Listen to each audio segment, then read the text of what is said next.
Sir मुझे तो सहाफत में इतना अरसा नहीं हुआ, ये कोई 20 साल हुए हैं मुझे इस फील्ड में। आपने तो माशाल्लाह उम्र गुजारी है।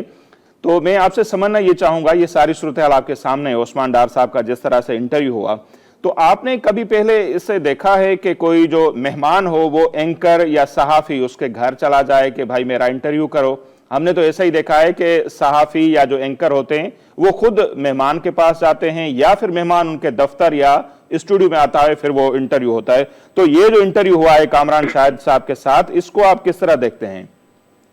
आप बिल्कुल दुरुस्त कह रहे हैं। और इसमें बल्कि एक पहलू और भी है कि आप जानते ही हैं ये मतलूब थे काफी अर्से से, पहले ही 9 मई की बात से इनके लिए छापे मारे जा रहे हैं, पुलिस इनकी घर जा रही, काफी मसले थे। और 9 सितंबर के बाद तो ये 9 सितंबर की इनके बारे में इत्तला आई थी कि कराची से ये गिरफ्तार हो गया, बल्कि उस वज़ीर दाखिला इनके ब्रिगेडियर हारिस नवाज ने तो कन्फर्म भी उस पर कर गया था। बाद में जब कोर्ट ऑफ लॉ में पेश नहीं किया गया तो बाद में जब हाई कोर्ट वगैरह में जब पिटीशन वगैरह हुई तो वहां पर पुलिस ने इनकार कर दिया कि नहीं हमारे तो तहवील में है ही नहीं। तो उस पस मंजर में और अजीब बात होती है ये कि अचानक इनकी एंट्री हुई है और अचानक इन्होंने इंटरव्यू किया है। और मजे की बात है, आपने जो इंटरव्यू सुना होगा, देखा होगा,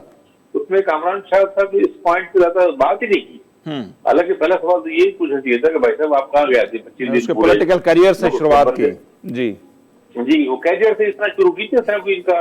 पूरा फैमिली या सवाल इंटरव्यू बनने लगे हैं और उनकी लाइफ में इंटरव्यू कर रहे हैं। भाई एक बंदा जिस तरह सिनारियों में आप, और वो कामरान शायद करंट अफेयर प्रोग्राम करते हैं जी, वो भी इस तरह से सोहेल बड़ाई साहब जैसा कोई प्रोग्राम तो करते ही नहीं है कि एक दिन उसके साथ बंदे की लाइफ को, जब वो करंट अफेयर की हमेशा बात करते हैं, न्यूज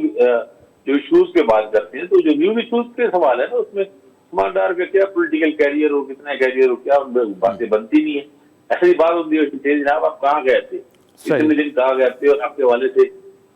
आपके फैमिली परेशान है, आपकी वालदा और भाई है वो ट्वीट्स कर रहे हैं, वीडियोस कर रहे हैं और अदालतों में रिपोर्टेशन कर रहे हैं, हाई कोर्ट में गए हैं, हर जगह गए हैं कि आपको बात जाग कराया जाए, तो आप तो यही घूम रहे हैं मजे से। तो क्या चक्कर क्या है, क्या बात? देखिए पहला सवाल यही बनता है ना जी, नेचुरल सवाल यही बनता है आपको, बजाय ये कि पॉलिटिकल कैरियर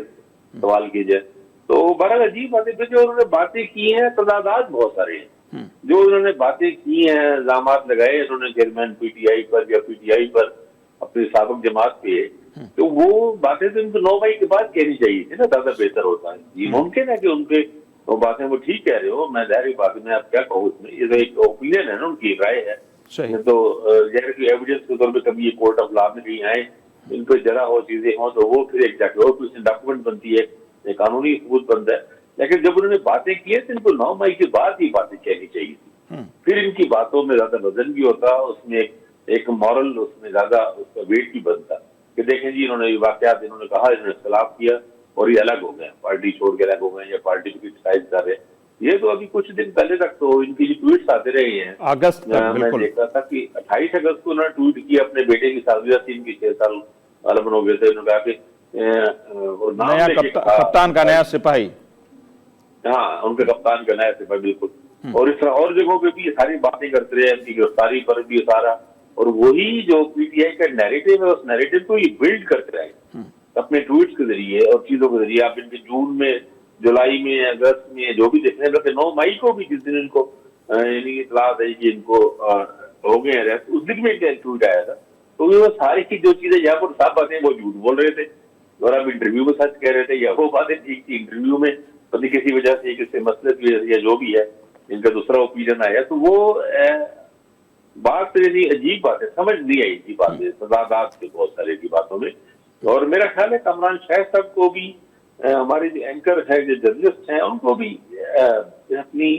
शोबे की भरल पहले ही साफ मीडिया में बहुत खराब हो चुकी है, कुछ तो ख्याल रखना चाहिए ना, कुछ क्रेडिबिलिटी का कुछ तो ख्याल रखना चाहिए। अगर वो इंटरव्यू के लिए आ ही गए हैं बिल्कुल, जैसे किसी ने उनको पहुंचा दिया इंटरव्यू के लिए, तो आप फिर सवाल तो सही करें ना, प्रॉपर सवाल करें। आप देखें ना वो इतने खुश नजर आ रहे थे, लीडिंग क्वेश्चन कर रहे थे, लोडेड क्वेश्चन कर रहे थे, और सारे इनको वो एक था कि वो एक खास नैरेटिव बिल्ड किया जाए। आप सवाल खाकानी साहब आप भी जानते हैं कि जब चीजें पहले से मैनेज हों तो जो स्क्रिप्ट दिया जाएगा बात तो उसी पे ही होगी ना।